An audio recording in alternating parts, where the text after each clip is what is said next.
Hi, everybody. We're inside K-Rock in Kingston, Ontario, getting ready for the short dance event. I'm PJ Kwong, and I'm delighted to be joined by a couple of guests, namely world and Olympic champions Tessa Virtue and Scott Moir. Thank you so much for coming in to talk ice dance with us. Oh, we're so happy to be here. Say hi to our Bold fans. Hi, Bold. Hello.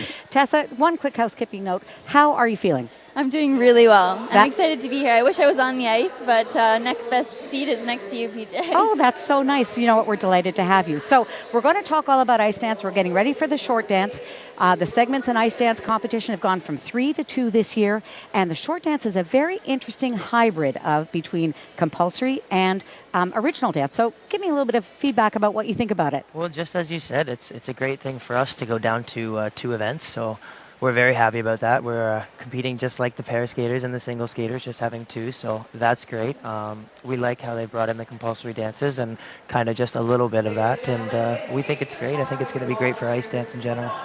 What about you, Tessa? Absolutely. I think what the judges are looking for is that ballroom feel translated onto the ice, and that's difficult to achieve, but what'll be interesting for the fans to watch for is everyone has the Golden Waltz, one pattern of the Golden Waltz, which was formerly a compulsory dance within their program. So people are skating to different music, so they'll have to kind of vary it a little bit and make it their own and make it unique. So there are some required elements in the short dance, and if we take a quick look, we know that there's one pattern of the Golden Waltz, and then there's also a short lift, a midline not touching sequence, and a set of sequential twizzles. So what I thought might be kind of fun would be for us to take a look at a Golden Waltz, and we thought that maybe the world champions from 2010, oh wait, that's you guys, your Golden Waltz from the World Championships, because if you could walk us through some of the high points that the judges are looking for. Sure. There's quite a few on each side. The skaters can start with either step number 1 or step number 23, known as Golden Waltz 1 or 2. Here we go. Well, I think what's interesting to mention, PJ, is that even though this is the Golden Waltz from compulsories last year, the judges are really looking at it technically, which is different from past. But through this part, they're really going to be looking to see how close the feet are together and how close the partners are together. You don't want any space. And the girls really have to do a set of 3 turns on those walk-arounds. They have to do them properly.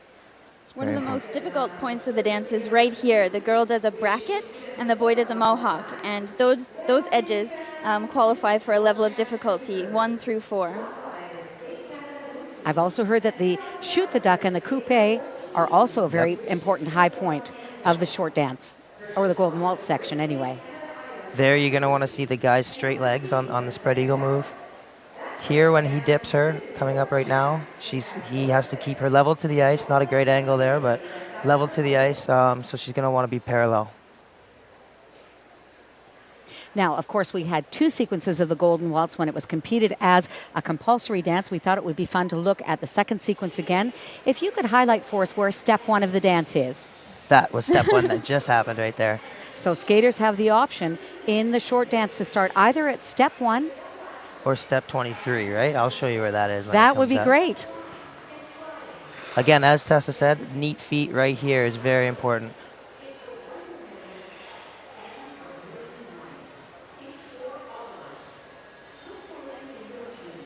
Now, for the lady, what is the most challenging part aside from the walk around? Do you find this difficult? This is a very challenging part. I think just maintaining that waltz feel and that lightness while staying close to your partner. I mean, the dance actually is quite quick in rhythm.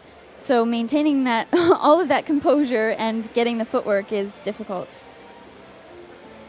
And we already know that the Golden Waltz portion of the short dance has to be between 61 and 63 3-beat measures per minute, if I said that correctly. So now, you guys are waltz people, you're tango people, what are you? I hope we're everything people, but this is a great compulsory dance because it's one of the newer ones. I think it really helps when it is a newer dance and we're not doing dances that were made in the 50s, so it's a lot more intricate and a lot more fun for the skater. So when you were putting together your short dance, what are some of the challenges that all of the skaters and coaches were facing in trying to come up with a short dance?